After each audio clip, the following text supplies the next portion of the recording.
Chers amis, bonjour. Je vous accueille aujourd'hui sur cette bulle de sagesse spéciale parentalité. Pendant un certain nombre de décennies, j'ai eu l'honneur et le privilège d'accompagner des jeunes sur le chemin de leur devenir et d'accompagner aussi en guidance leurs parents pour les aider à devenir et à faire devenir leurs enfants. Parce que l'enfant est un adulte en devenir. Il n'est pas un adulte, encore. C'est très différent. Un bouton de fleur n'est pas une fleur. De nombreux parents sont venus me trouver en me disant que leur enfant avait un problème, qu'ils étaient à bout, qu'ils ne savaient pas ceci, qu'ils ne savaient pas cela, qu'ils ne pouvaient plus, etc. Et c'est arrivé quelquefois, mais de manière assez exceptionnelle dans ma carrière, qu'effectivement, le problème soit un problème d'enfant. Le problème soit le problème d'un individu. Ça arrive. C'est très rare. En réalité, la plupart du temps, le problème est simplement un décalage. Le problème est éducatif et il vient du fait que l'enfant n'est pas à sa place. Et lorsqu'on remet l'enfant à sa place, cela suffit dans la plupart des cas pour arranger toutes les difficultés. Évidemment scolaires. Mais les difficultés scolaires ne sont dues qu'aux difficultés humaines. Un être humain qui n'a pas de problème humain n'a pas de problème scolaire. Donc, les difficultés scolaires sont en fait la dernière chose dont il faudrait s'occuper. S'il est encore besoin de s'en occuper une fois que l'humain est remis à sa place. Qu'est-ce que j'entends par être à sa place? Eh bien, être à sa place d'enfant. Comment peut-on ne pas être à sa place d'enfant lorsqu'on est enfant? Et où peut-on être? Il y a deux types de décalage en fait. Il y a un type de décalage qui est assez facile à comprendre, c'est celui de l'enfant qui est, je dirais, surinfantilisé. C'est le petit enfant roi, celui dont on s'occupe trop et mal. L'enfant qui ne fait rien tout seul. L'enfant à qui on n'a jamais laissé rien faire tout seul. Il ne sait pas, à 4 ans, enfiler sa culotte ou mettre son manteau. Il est incapable de mettre ses chaussures. Évidemment, il ne sait pas faire ses lacets. Bien entendu, il ne sait pas fermer sa fermeture éclair. Souvent, il ne sait pas manger tout seul. Parfois, il prend encore le biberon. À 5, à 6, à 7, à 8, à 9 ans. Est-ce que c'est la faute de l'enfant? Parce que souvent, les gens veulent mettre la faute sur quelqu'un. Alors, si on doit mettre la faute sur quelqu'un, de toute façon, ça ne serait pas sur l'enfant. Et moi, je dirais que ça n'est la faute de personne. Ça ne se pose pas en termes de faute, tout au plus en termes de responsabilité, bien souvent en termes d'incompréhension, d'incompétence, de souffrance, de parents qui ne savent pas faire, qui eux-mêmes n'ont pas eu des parents qui ont été des modèles et qui essayent de faire ce qu'ils peuvent. Mais ils le font en fonction d'eux-mêmes, c'est-à-dire que si eux-mêmes n'ont pas eu une éducation qui leur a permis de grandir, de devenir un adulte droit dans ses bottes, bien planté en terre, eh bien qu'est-ce qu'ils vont faire? Soit ils vont paniquer, devenir trop durs, trop cadrans, trop exigeants. Soit ils vont se mettre à la place de l'enfant, ils vont faire un transfert sur l'enfant, et là ils vont faire avec leur enfant ce qu'eux-mêmes auraient envie qu'on fasse avec eux, ce qui n'est pas meilleur. Trop s'occuper d'un enfant. Qu'est-ce que j'entends par là? J'entends par là faire à sa place des choses qu'il est capable de faire. À partir du moment où un être humain, quel que soit son âge, et l'enfant ne fait pas exception à cela, à partir du moment où un être humain est capable de faire quelque chose, il est nuisible de le faire à sa place.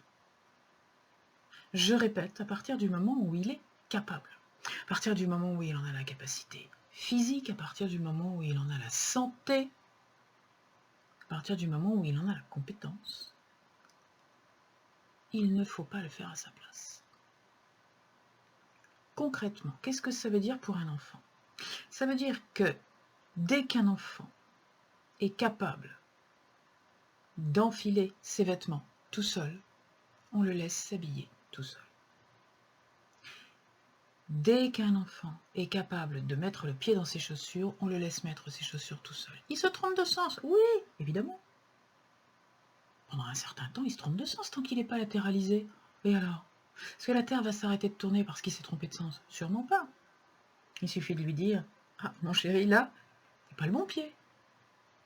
Il faut changer les chaussures. » Sans dramatiser. Sans partir dans quelque chose de dramatique. Voilà, tu t'es encore trompé de pied, tu n'y arriveras jamais. Pas du tout. Il est petit, il apprend, il se trompe, ça fait partie de l'apprentissage. Ouais, c'est comme ça. Et en tant que parent, je n'ai pas à souffrir que mon enfant ait mis le pied droit au pied gauche. Je ne me sens pas dévalorisée si mon enfant ne fait pas pipi dans le pot exactement au même âge que l'enfant de ma voisine, qui peut être précoce en plus d'ailleurs. Si mon enfant ne marche pas à 1 an, alors que son cousin marche à 10 mois, je n'ai pas à m'en vexer. C'est son évolution. D'autres enfants marchent à 18 mois, et alors? À 20 ans, votre enfant saura faire pipi dans le pot tout seul, enfiler ses chaussures tout seul, et ne vous appellera pas pour faire ses lacets, enfin j'espère. Alors on laisse tomber l'ego du parent qui voudrait que son enfant soit en avance sur tout, formidable, génial, il dort toute la nuit, il pleure pas, il mange de tout, il met ses chaussures à l'endroit, il fait pipi dans le pot, il n'y a pas de couche, il n'y a pas de saleté, il n'y a pas de machin, on l'entend jamais, il fait premier de la classe, enfin bon, on la connaît. Et bien c'est exactement le meilleur mode d'emploi pour aller dans le mur. C'est le meilleur mode d'emploi pour faire qu'un enfant va aller dans le mur. Soit vous exigez trop de lui, il va dans le mur parce qu'il a peur. Il a peur de vous décevoir. Soit vous n'exigez pas assez de lui, vous faites tout à sa place. Et il a peur aussi. Il se sent nul, il se sent incapable, il se sent méprisé. Vous ne le laissez rien faire parce que vous croyez qu'il ne saura pas le faire. Voilà ce que lui dit son inconscient. Tu es bon à rien, regarde, on est obligé de tout faire à ta place, tu sais pas le faire. Alors il n'essaiera jamais rien. C'est exactement le genre de personne qu'on entend vous dire 25 ans après, ben, je ne sais pas faire, on ne m'a pas montré. Ben non. Il y a plein de choses qu'on sait faire alors qu'on ne nous les a pas montrées. Ouais. Et pourquoi est-ce qu'on ne nous les a pas montrées? Parce que l'être humain est un être intelligent qui est capable de comprendre par lui-même. Mais pour comprendre par lui-même, encore faut-il qu'il expérimente. Et si vous empêchez votre enfant d'expérimenter, si vous lui coupez sous le pied l'herbe de l'expérimentation en ne l'habituant pas à expérimenter, en ne le laissant pas faire ses expériences, vous tuez l'intelligence en lui. L'enfant qui ne fait jamais rien tout seul. L'enfant à qui on tient la main jusqu'à plus d'âge pour traverser la rue. Au lieu de lui apprendre, en étant à côté de lui, à regarder à droite, à regarder à gauche et à traverser la rue. Il ne s'agit pas d'abandonner son enfant et de le laisser faire n'importe quoi. Il s'agit de le laisser faire ses expériences. Il est là pour ça. Donc ne vous occupez pas trop de votre enfant. N'empiétez pas sur votre rôle de parent. Que votre présence de parent ne soit pas un handicap On ne fait pas les chaussures de son enfant quand il a 16 ans. On ne lui prépare pas ses vêtements quand il a 18 ans. Lorsqu'il part en fac, s'il rentre avec son linge sale, il le lave. Apprenez-lui à faire fonctionner la machine à laver. Apprenez-lui, bien avant d'ailleurs, à faire fonctionner le fer à repasser. Apprenez-lui à se faire cuire un œuf ou des pâtes. Qu'il n'ait pas l'air complètement stupide et ridicule face à ses camarades. Apprenez-lui à ranger ses affaires, à faire un minimum de ménage. N'allez pas lui faire son ménage dans sa chambre jusqu'à ce qu'il ait 20 ans. Vous le ridiculisez. Et à l'intérieur de lui, dans son inconscient, il y a quelque chose qui dit « Je suis vraiment bon à rien. Je ne sais rien faire. Mes parents n'ont pas confiance en moi, ils sont obligés de tout faire à ma place. » Alors remettez votre enfant à sa place. Remettez-le à sa place. Ne vous mettez pas vous à sa place. Remettez-le lui à sa place. Ça, c'était la chose la plus facile à comprendre. La deuxième chose que l'on voit naître depuis une date un peu plus récente, c'est la tendance opposée, la polarité. C'est-à-dire l'enfant qui devient le parent. De plus en plus, des parents qui, on est bien d'accord, ont eu des difficultés eux aussi dans leur chemin de vie, qui n'ont peut-être pas réussi à passer correctement leur crise d'adolescence, à devenir de vrais adultes. Ces parents-là ont besoin de quelqu'un sur qui se reposer. Et quand ils n'ont personne d'autre, et on voit beaucoup ça dans les couples séparés, eh bien l'enfant devient une espèce de conjoint. L'enfant devient le meilleur ami. L'enfant devient le parent qu'on rêve d'avoir. On lui raconte tout. On lui explique les problèmes qu'on a. Maman, est-ce que je peux avoir une nouvelle paire de baskets? Non, mon chéri, parce que tu comprends, ton père ne m'a pas donné la pension alimentaire, j'ai les impôts à payer, je ne sais pas comment je vais m'en sortir ce mois-ci, en plus j'ai des problèmes avec mon patron, et là l'enfant prend sur la tête toute une étagère de problèmes qui ne sont absolument pas de son âge ni de son ressort. Pas du tout. Ce n'est pas facile quand on est un parent isolé de refuser plus de choses à son enfant que on le ferait s'il y avait 2 salaires à la maison. C'est certain. Mais tant que votre enfant n'est pas adulte, ne lui dites pas « je ne peux pas le faire parce que… » D'ailleurs, même quand il est adulte, vous n'êtes pas obligé de le lui dire à chaque fois. Mais lorsqu'il est enfant, ça ne le regarde pas, les problèmes que vous avez avec votre percepteur, avec votre patron, avec votre conjoint ou votre ami, avec votre banquier. Ça ne le regarde pas. Maman, est-ce que je peux avoir une nouvelle paire de baskets? Non, mon chéri, pas tout de suite. C'est tout. Éventuellement, on peut dire, mais par contre, dans 3 semaines, un mois, on va regarder ensemble si on peut arranger un petit peu une paire de lacets neufs sur les vieilles baskets, choses comme ça. L'enfant reste un enfant. Vous restez son responsable, son référent. Lorsque l'enfant demande la permission de quelque chose, vous devez être responsable de l'autorisation. Vous autorisez l'enfant à aller parce que vous estimez qu'il peut le faire, ou vous n'autorisez pas l'enfant parce que vous estimez qu'il est en train de demander quelque chose qui n'est pas bon pour lui, qui est dangereux pour lui, qui n'est pas de son âge. Vous prenez la responsabilité. On ne dit pas à un enfant « fais comme tu veux ». On prend la responsabilité. Un enfant à qui on dit toujours « qu'est-ce que tu en penses? Qu'est-ce que tu ferais à ma place ?» Son inconscient enregistre 2 choses. La première, c'est « mon père ou ma mère ou mon adulte référent, il n'en sait pas plus que moi. Donc, qui va nous donner la solution? Donc, première chose, on enregistre de la peur. Deuxième chose, au niveau de la motivation, on enregistre qu'on n'a pas envie de grandir. Parce que ça sert à quoi de grandir finalement?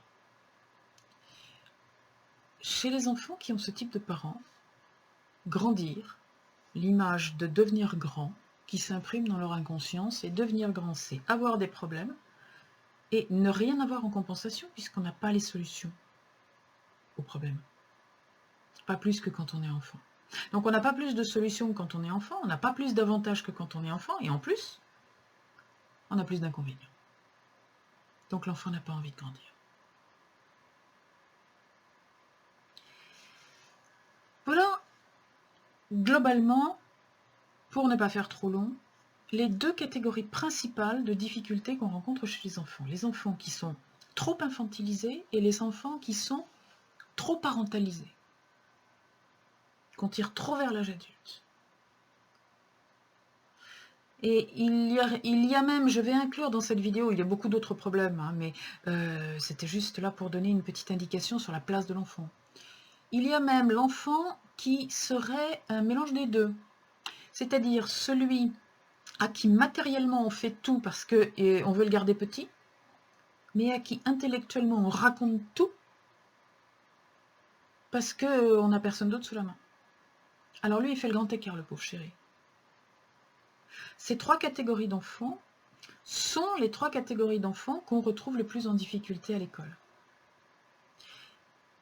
Ils n'y arrivent pas. S'ils y arrivent, parce que ça arrive qu'ils y arrivent, c'est-à-dire qu'ils peuvent avoir d'excellents résultats scolaires, au contraire. On peut trouver dans ces trois catégories d'enfants des enfants qui sont premiers de la classe tout le temps. On est dans le driver, soit parfait. Il faut qu'ils soient parfaits. Il faut qu'ils soient irréprochables. Ils sont toujours premiers, ils y arrivent toujours. Ils y arrivent toujours. Pour consoler leurs parents de tous les problèmes qu'ils ont. Pour montrer à leurs parents qu'ils sont capables. Ils y arrivent toujours. Alors cela, généralement pendant l'enfance, il n'y a pas trop de problèmes. Par contre, à l'âge adulte, ça va se retrouver sous forme de maladie. Là, le problème est déplacé. Mais souvent, les parents ne le sauront pas parce qu'ils ne se rendront pas compte que les difficultés de santé de leur enfant découlent de leurs erreurs éducatives. Bon. Il ne s'agit de culpabiliser personne. Il s'agit d'essayer de faire comprendre qu'en tant que parent, on a des responsabilités. On a la responsabilité d'être parent. Si on a eu des problèmes dans sa vie d'enfant, qu'on a eu du mal à passer à l'âge adulte, au lieu de faire porter ça aux enfants, on va consulter un thérapeute et on fait un travail sur soi. J'ai déjà été un petit peu longue sur cette vidéo. Je vous laisse méditer ce que je viens de vous raconter. Bon courage.